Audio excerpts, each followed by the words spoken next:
ayatnya yang ke-15.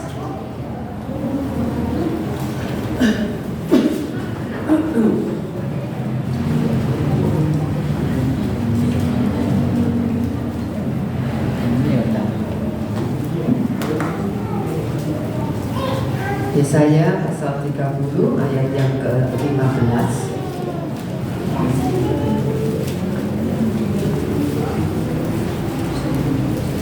Kasih pita ya, atau kasih apa, kertas boleh supaya nanti buka lagi dan tidak sulit carinya. Kasih pita semua dulu. Yang Alkitabnya ada pitanya, ada yang pakai apa, kertas boleh. Sudah siap? Yuk baca 2, 3. Sebab beginilah firman Tuhan Allah yang Maha Kudus, Allah Israel, dengan bertobat dan tinggal diam, kamu akan diselamatkan. Dalam tinggal tenang dan percaya terletak kekuatanmu, tetapi kamu enggan. Nah, saudara, ada di sini yang lagi kena badai. Saya kasih judul ketika badai menerpa, ya. Apa yang harus kita lakukan ketika badai, masalah, pencobaan itu menghantam kehidupan kita? Nah, kita akan belajar seperti yang tertulis di dalam Yesaya pasal 30 ayatnya yang ke-15, saudara. Apa yang harus kita lakukan ketika badai itu datang di dalam kehidupan kita, saudara, ya? Saudara boleh catat apa yang harus kita lakukan saat badai menerpa kehidupan kita.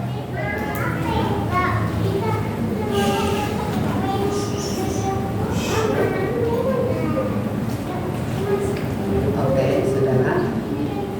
Yang pertama, firman Tuhan katakan dengan bertobat.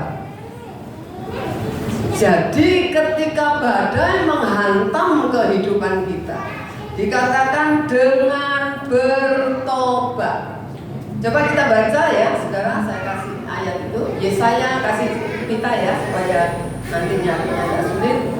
Yesaya pasal 59 ayat 1 sampai ayatnya yang ke-3.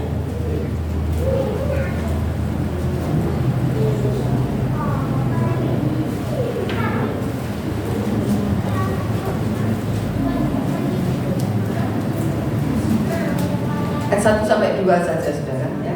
Ayat 1 dan 2 saja. Ya. Saya akan baca ayat 1, saudara baca ayat yang kedua. Ayat 2 saja, ya. Demikian firman Tuhan. Sesungguhnya tangan Tuhan tidak kurang panjang untuk menyelamatkan, dan pendengarannya tidak kurang tajam untuk mendengar. Ayat 2. Tetapi yang merupakan pemisah antara kamu dan Allahmu ialah segala kejahatanmu, dan yang membuat dia menyembunyikan diri kepada kamu sehingga ia tidak mendengar ialah segala dosamu. Nah, firman Tuhan katakan sebetulnya, sesungguhnya dikatakan tangan Tuhan tidak kurang panjang untuk menyelamatkan kita. Amin. Ya. Kemudian dikatakan pendengarannya tidak kurang tajam untuk mendengar seruan doa kita. Tapi ayat yang kedua berkata yang merupakan pemisah antara kamu dengan Allahmu, sehingga tangannya jadi tidak panjang, sehingga pendengarannya tidak terlalu tajam, adalah kejahatanmu. Kemudian dikatakan dan yang membuat dia menyembunyikan diri terhadap kamu sehingga ia tidak mendengar ialah segala dosamu. Jadi kejahatan, dosa itu membuat Allah yang kita sembah itu menyembunyikan diri. Tangannya berat untuk menolong, telinganya juga berat untuk mendengar. Saudara, jadi kita melihat ketika badai menerpa, ada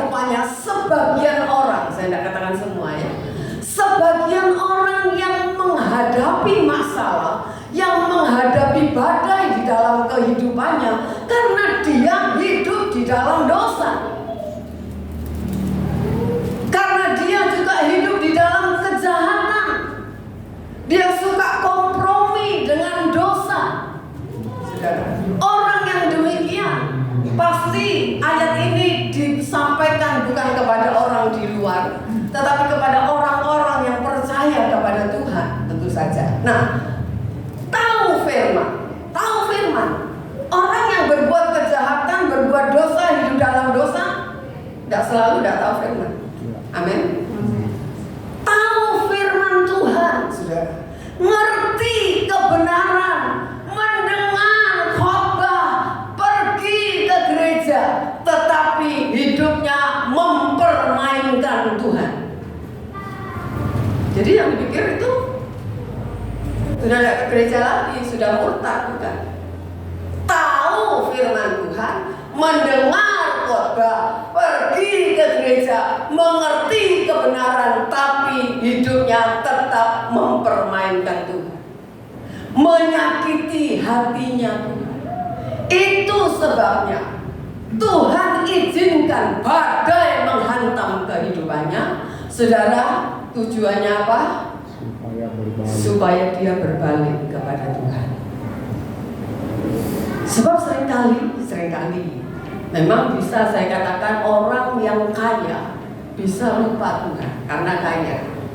Orang yang menderita bisa juga tinggalkan Tuhan karena menderita.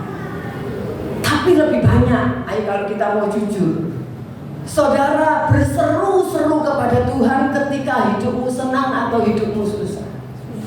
Nah, makanya itu lebih manjur, ya kan? Berarti persentasinya badai itu lebih manjur dihantamkan kehidupan seseorang supaya dia berbalik kepada Tuhan. Saudara, dalam kesesatan Tuhan mau kita berbalik kepada Tuhan. Kita tidak main-main terus di dalam dosa sehingga akhirnya kita binasa, dan Tuhan tidak mau kita binasa. Bukan karena dia jahat, bukan, tetapi mau menyelamatkan kita. Dikatakan dengan bertobat, saudara, ya, dan tinggal diam, maka Tuhan itu menyelamatkan kehidupan kita. Kita tahu Tuhan datang, Tuhan Yesus diutus oleh Bapa ke dalam dunia ini bukan membuat saudara sukses, kaya, dan lain sebagainya di dunia ini. Tidak ada, saudara. Karena begitu besar kasih Allah akan dunia ini, sehingga dia mengaruniakan anaknya yang tunggal, supaya barang siapa yang percaya hidup makmur, gitu. Ya. Supaya tidak binasa. Amen. Itu tujuannya. Ada yang berkata Tuhan itu sabar. Kalau boleh satu orang pun tidak ada yang binasa, tidak ada yang terpisah dari Allah. Itu tujuan Tuhan, saudara. Ya, jadi kita harus mengerti itu. Ya, sebab ada orang-orang, saya katakan tidak semua. Ada, semoga di sini tidak ada. Kalau ada ya berobat, saudara. Ya, sebab ada orang-orang sudah dilanda berbagai banyak masalah, bukannya bertobat, bukannya berbalik kepada Tuhan, tapi dia tetap hidup melukai hatinya Tuhan dan tidak merasa salah. Ini yang paling bahaya itu kalau orang bikin salah tidak merasa salah, merasa benar. Aku benar kok, aku gini tuh ya karena dia tidak merasa bahwa dia tuh melukai Tuhan dengan cara itu. Saudara, jadi kita belajar, ya jangan sampai kita sudah alami masalah, bukannya kita bertobat, bukannya berbalik, tapi tetap aja kita bertingkah laku hal-hal yang melukai Tuhan. Saudara, kalau tadi kita baca, ya, Yesaya tadi pasal 30 ya, Yesaya 30 tadi.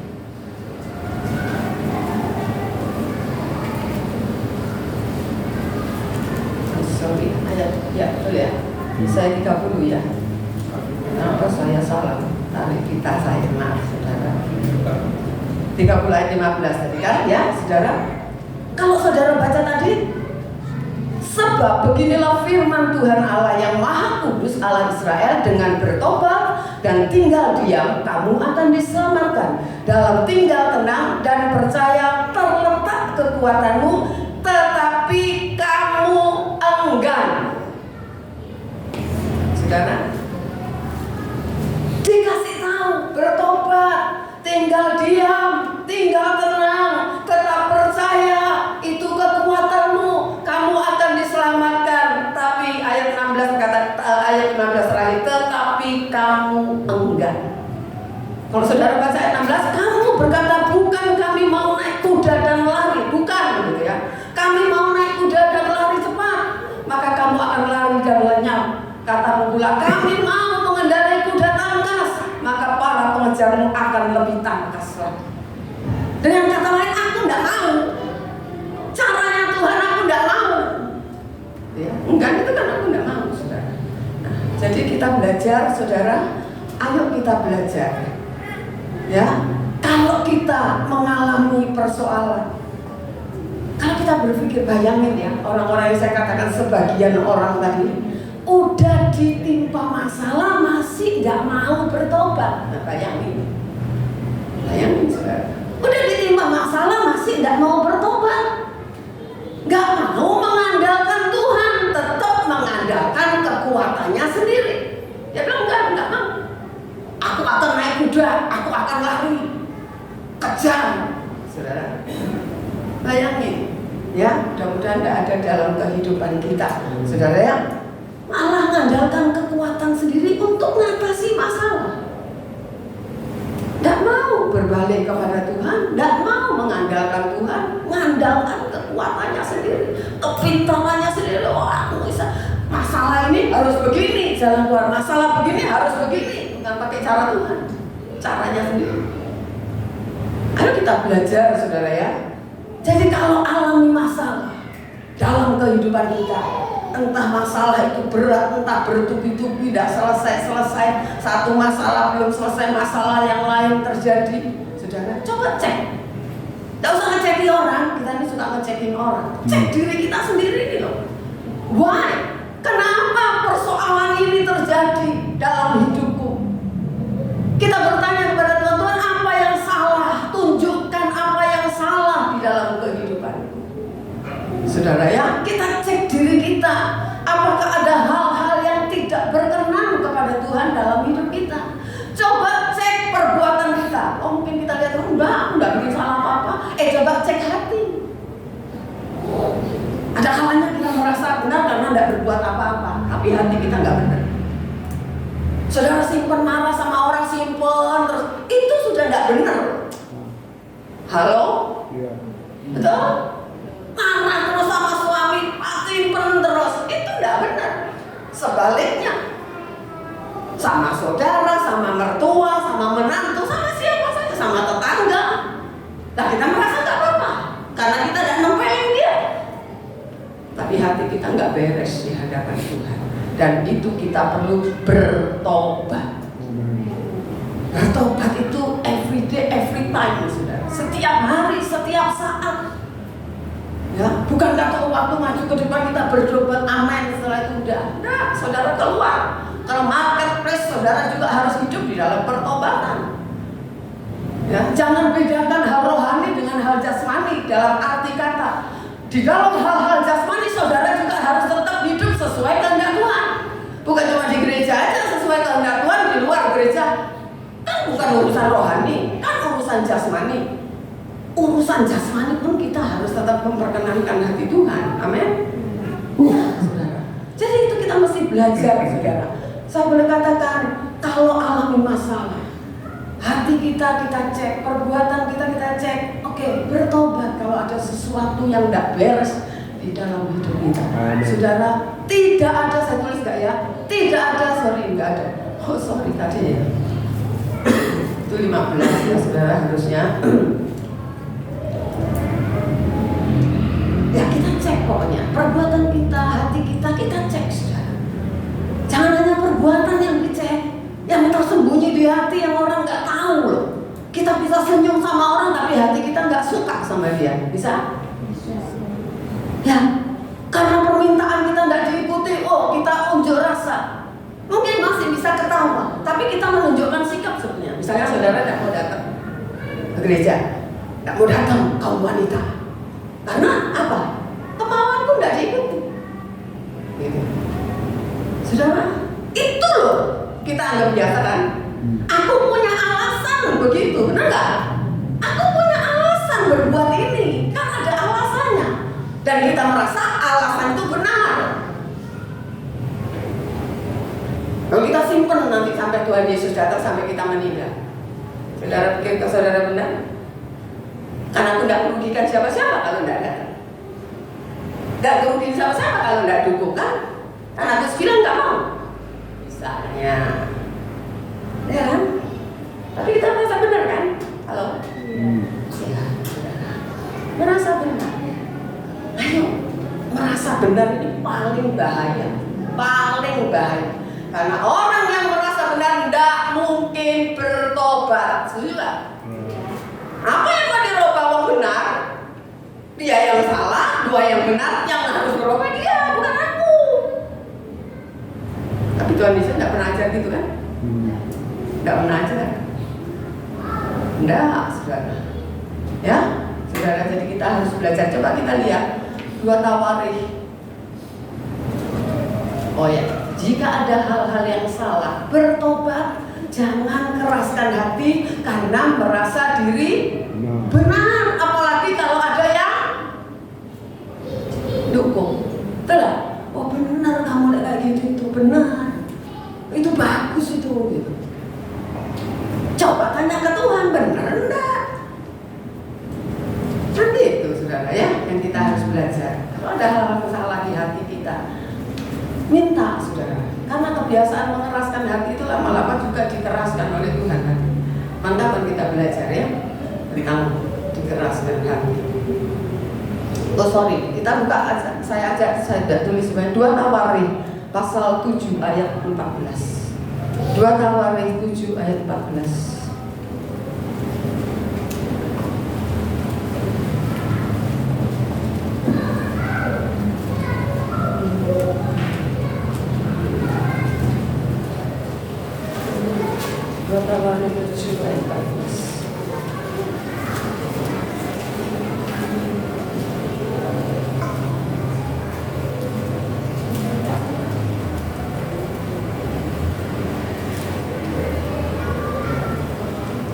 Tawarikh pasal 7 ayat 14. Sudah dapat? Belum? Yuk, kita tunggu.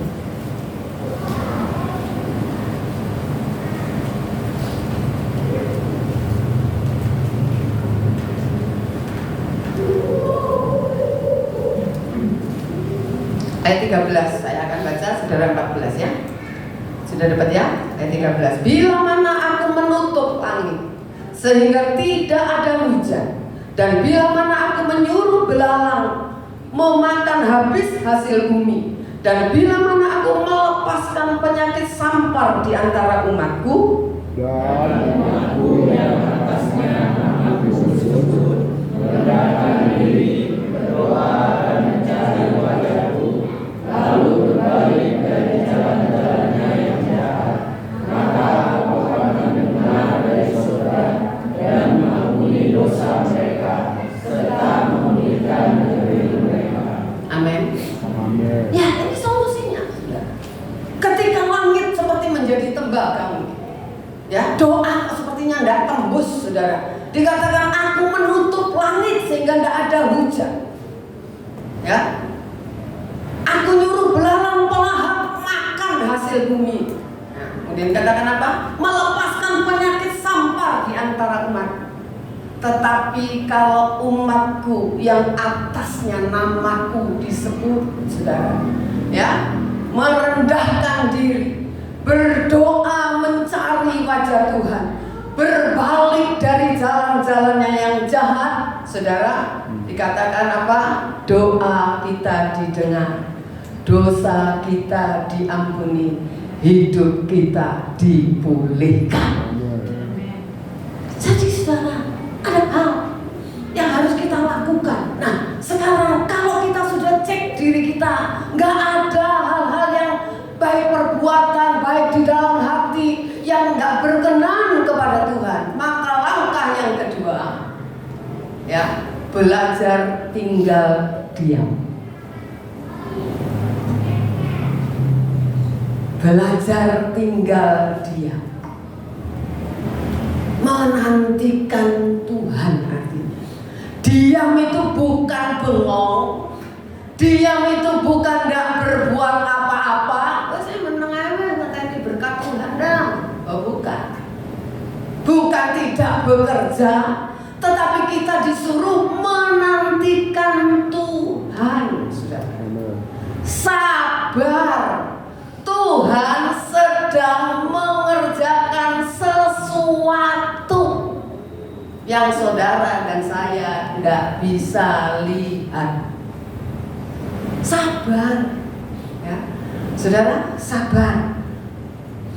Mungkin kita berkata, kok aku doa Tuhan, doaku tidak dijawab-jawab sampai sekarang.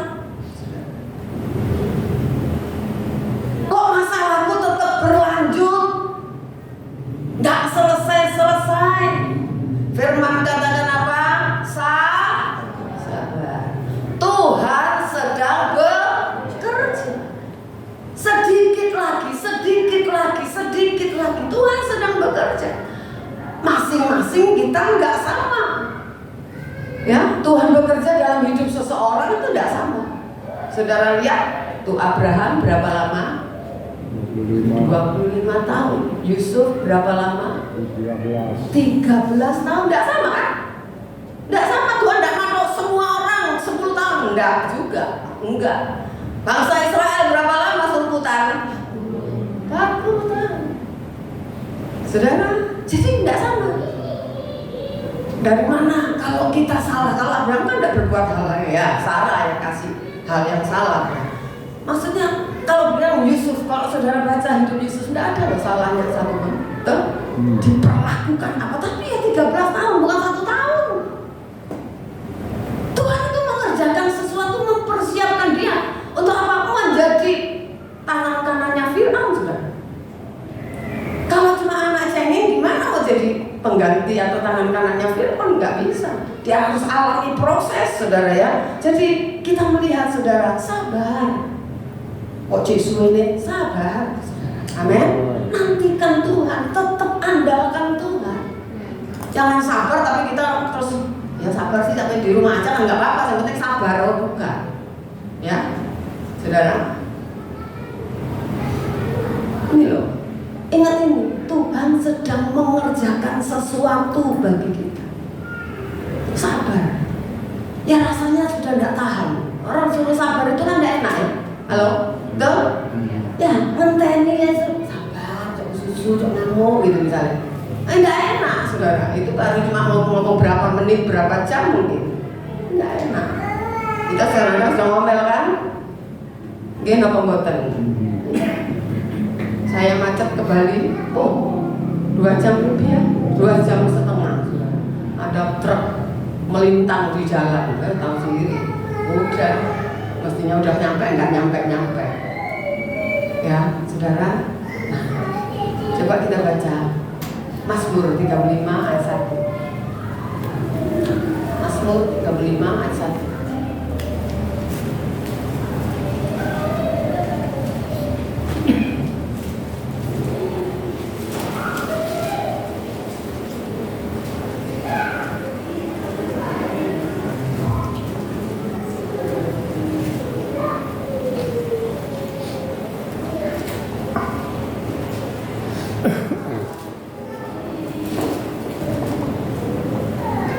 Saudara, kita harus bisa membedakan. Dulu saya bingung baca Alkitab itu, yang terjemahan lama, bukan terjemahan lama, perjanjian lama.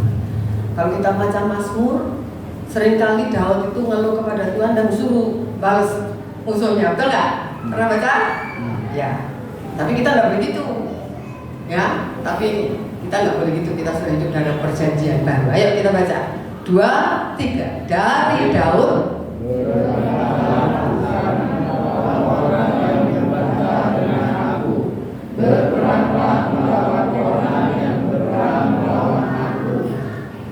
Yang Daud minta tolong untuk berbantah-bantah sama musuhnya apa? Tuhan. Berperanglah melawan orang yang berperang melawan aku. Sejak hidup dalam perjanjian lama yang boleh dikatakan hukumnya ya hukum Taurat, saudara, gigi ganti gigi, ya, nyawa ganti nyawa. Tetapi kita melihat Daud orang yang makanya Daud itu disayang Tuhan, dikasihi oleh Tuhan, dijadikan standar bagi raja-raja di Israel. Kita lihat ketika dia mengalami peristiwa, ya, orang-orang mencari lah, boleh dikatakan berusaha membunuh dia, terutama Saul, termasuk anak-anaknya juga berusaha membunuh dia. Tapi kita melihat Daud mencari pembelaan dari Tuhan. Daud larinya ke Tuhan, ya kan? Lari ke Tuhan, saudara. Cari pembelaan dari Tuhan, bukan kepada manusia. Daud punya pengikut kan? Ketika seseorang yang bernama Simei mengutuk dia, udah gregetan pengawalnya, betul ya? Udah, aku tak nyebrang, tak potong orang ini, gitu kan ya? Apa yang Daud bilang? Tidak usah. Siapa tahu dia itu ngomong kayak gitu disuruh Tuhan. Nanti kutuknya yang dia lontarkan akan menjadi berkat. Luar biasa. Ini orang perjanjian lama, belum tahu ajarannya Tuhan Yesus. Yang kasihilah musuhmu tidak ada dulu. Tidak ada, saudara, di perjanjian lama kasihilah musuhmu itu tidak ada. Tapi kita melihat Daud lari ke Tuhan, lapor ke Tuhan. Tuhan bilang balas, nah Tuhan aku tidak tahu gimana caranya. Nah, Tuhan itu urusannya. Kan firman Tuhan kalau di perjanjian baru katakan apa? Jangan balas kejahatan dengan kejahatan, balas dengan kebaikan. Membalas dengan kebaikan, kamu lagi menaruh bara api di atas kepala orang itu. Betul? Ya, saudara. Jadi kita melihat, saudara, ya, kalau kita, saudara, pertanyaannya, kalau kita, bagaimana kita bereaksi? Firman Tuhan katakan tinggal tenang, tinggal diam, maka kamu akan diselamatkan. Saudara kemana? Ketika ada masalah, ketika dijahatin orang misalnya, apa yang saudara lakukan? Apa yang kita lakukan? Lari ke Tuhan atau lari ke orang? Halo? Umumnya lari kemana? Orang. Cari apa? Pembelaan. Cari bohong. Saudara tahu tawuran antar pelajar? Itu yang berantem bisa cuma satu sama lawan satu, betul? Bisa cuma perorangan. Misalnya satu temen diejek, wah sekolahmu jelek, anu, satu orang yang dengar. Tapi ini lapor. Satu sekolahan bisa perang, betul? Jadi tambah bagus apa tambah tidak bagus? Bagusnya lapor ke Tuhan. Lapornya ke Tuhan, Tuhan aku tidak salah. Itu tidak apa-apa. Aku tidak salah, Tuhan lihat hatiku, lihat Tuhan semua itu lihat. Orang itu kok gitu sama aku. Tidak apa-apa, saudara. Tapi tidak boleh misalnya pakai perjanjian lama. Tuhan tolong supaya dia celaka, tabrak truk, bangkrut gitu. Tidak boleh, saudara. Bukan urusan kita mau ngajari Tuhan orang suruh bangkrut segala. Tuhan punya cara yang terbaik untuk bikin orang itu kapok, gak hilok, ya toh? Biarin aja, Tuhan punya cara, tidak usah ngajari kepintaran gitu, ngajari Tuhan kan?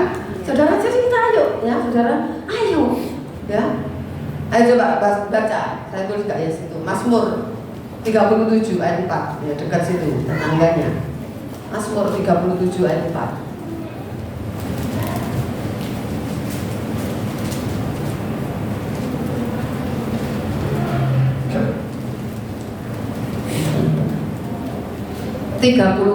Bukan ayat 4, ayat 34, sorry, mungkin ngantuk ya.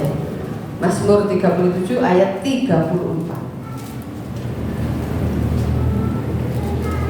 Ayat 34, saudara, bukan ayat 4.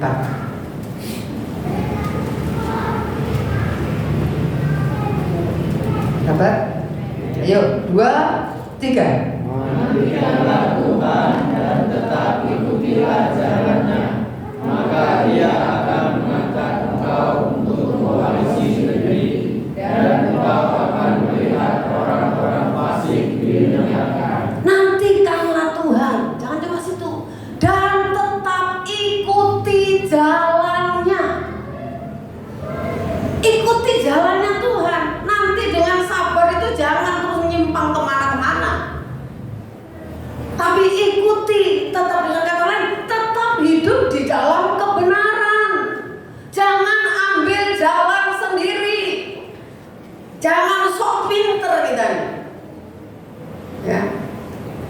Tuhan itu sumber segala hikmat. Amin. Ya saudara, minta hikmat dari Tuhan boleh.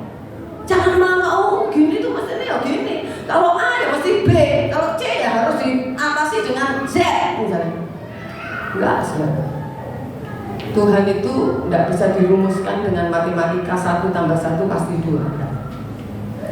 Tuhan punya banyak cara, Tuhan punya banyak jalan untuk menolong kehidupan kita. Ya, saudara. Jadi yang kedua, 1, kalau ada hal-hal yang tidak benar, bertobat, berbalik, kembali ke jalan Tuhan. Jangan ikuti jalan tidak benar, meskipun itu mungkin menguntungkan. Jalan tidak benar itu bisa menguntungkan tidak? Bisa. Oh, sangat bisa. Makanya banyak orang korupsi, betul ya? Karena itu menguntungkan. Banyak penipu karena itu menguntungkan. Jangan cuma dilihat dari hasilnya menguntungkan. Pertanyaannya, apakah ini berkenan enggak? Aku ambil jalan ini, aku melangkah dengan berkenan enggak kepada Tuhan? Itu standarnya saudara kita sebagai anak-anaknya Bapa yang di surga, ya. Kemudian yang ketiga apa? Di dalam Yesaya tadi katakan 30 ayat ke-15, dengan bertobat pertama, kedua tinggal diam, sabar menantikan Tuhan sedang bekerja, kamu akan diselamatkan. Dalam tinggal tenang.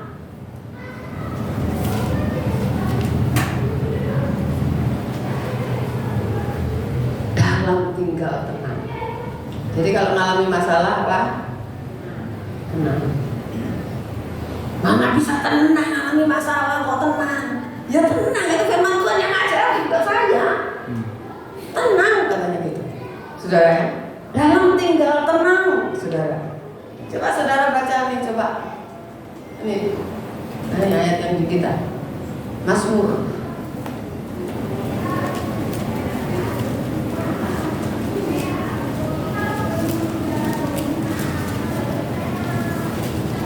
Kita baca setiap minggu, maka diringkas 62 ayat yang kedua.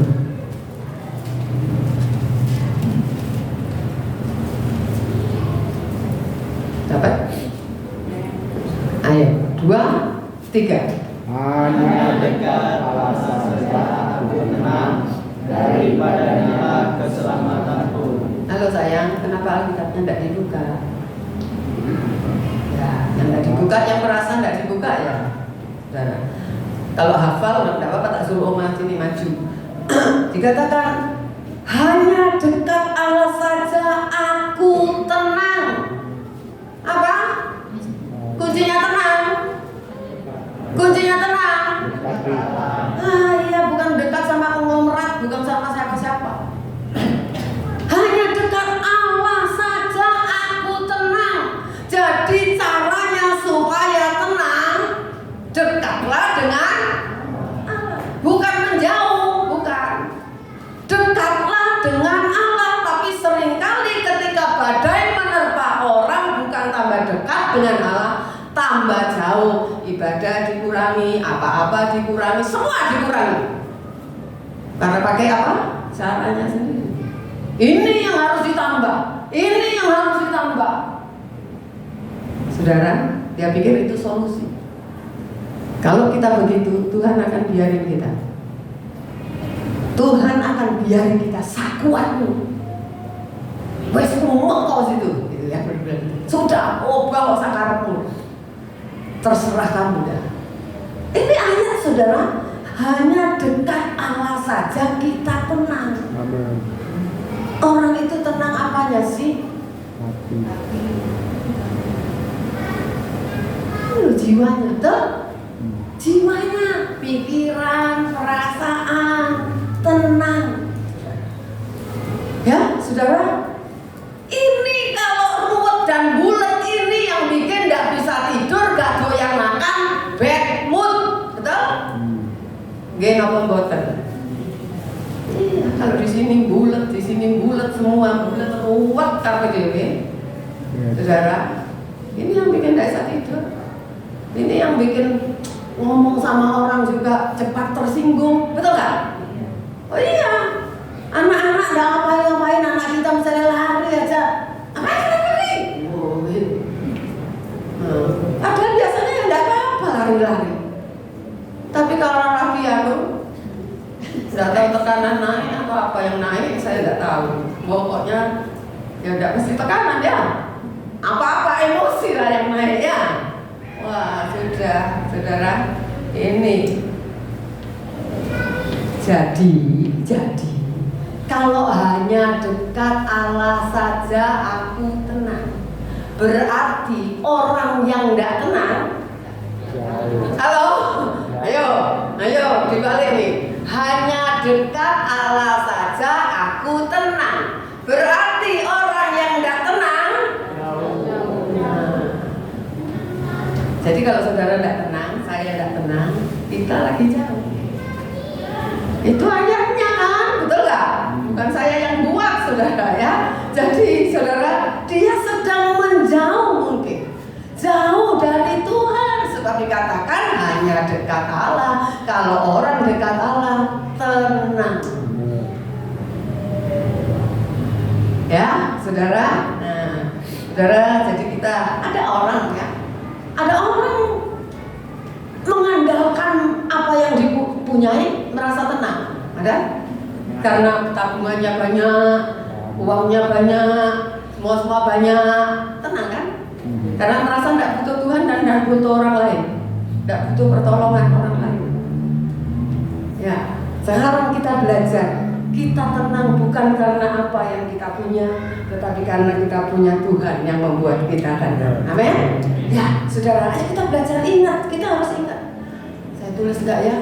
Enggak, sudah, saya ngomong aja. Ingat, iblis itu tahu betul ketika saudara dan saya panik. Tahu nggak dia? Tahu betul.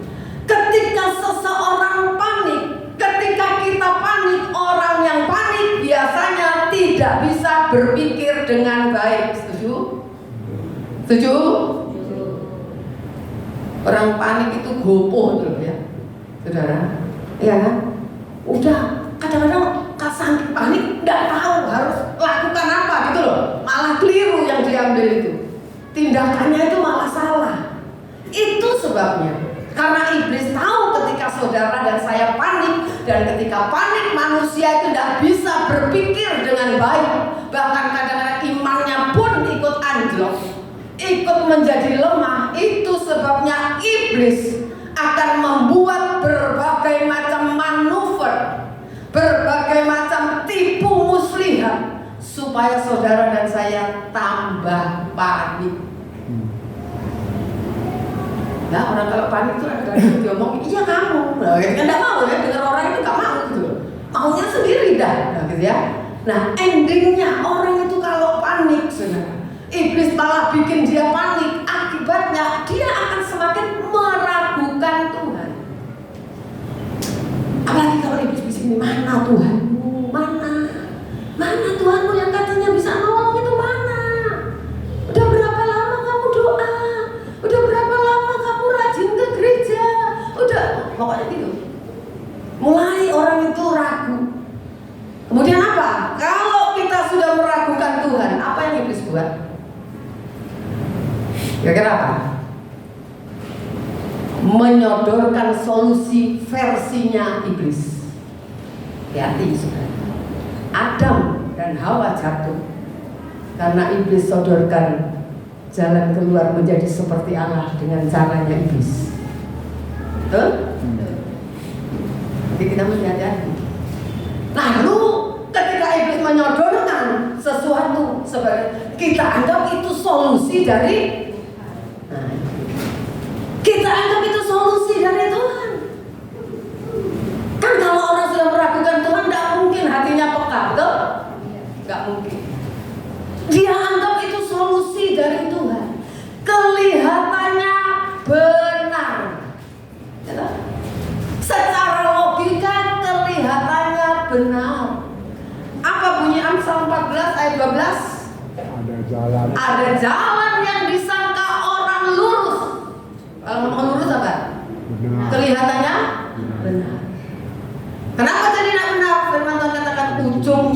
menuju maut. Saudara, nah kita melihat, kita mesti hati-hati, saudara. Nampaknya benar di mata orang. Mungkin kalau kita sharing, kita tanya sama orang, betul itu, ini pasti solusi dari Tuhan. Ya, saudara, ternyata ujungnya firman Tuhan katakan maut. Jadi, kalau kita alami persoalan, alami masalah, yang nomor satu koreksi diri kita. Ya, saudara, koreksi diri kita. Ada enggak hal yang salah? Ada enggak ada hal-hal yang enggak beres di dalam hidup kita, termasuk hati kita, batin kita? Ada enggak? Ya. Ada kalanya manusia ini suami istri aja kan. Ada kalanya, saudara, ketika konflik terjadi, entahlah, saya nggak ngomong siapa yang salah, diem-dieman, entah berantem, ada yang model berantem, ada yang model diem-dieman, gitu kan ya. Nah, saudara, macam-macam kan modelnya. Ada yang banting piring, banting apa lagi nggak tahu. Setelah, kan itu waktu emosi ya. Setelah mulai menurun, nyopok. Entah suami dulu yang nyopok, entah istri dulu yang nyopok. Biasanya dianggap masalah itu selesai. Karena apa? Sudah ngomong lah, sudah makan bareng lagi, sudah begini lagi, semua sudah. Sebetulnya masalahnya sudah selesai. Sama, bisa teman antar gereja, saudara masih ngomong lagi, guyon lagi, tapi sebetulnya masalah itu belum selesai. Dipendam, saudara, tidak diselesaikan, gitu loh. Makanya kesenggol sedikit, ya kan? Kenapa suami istri kadang-kadang kesenggol sedikit meledak? Ya karena ada masalah-masalah yang tidak diselesaikan, yang dianggap selesai tapi nggak selesai.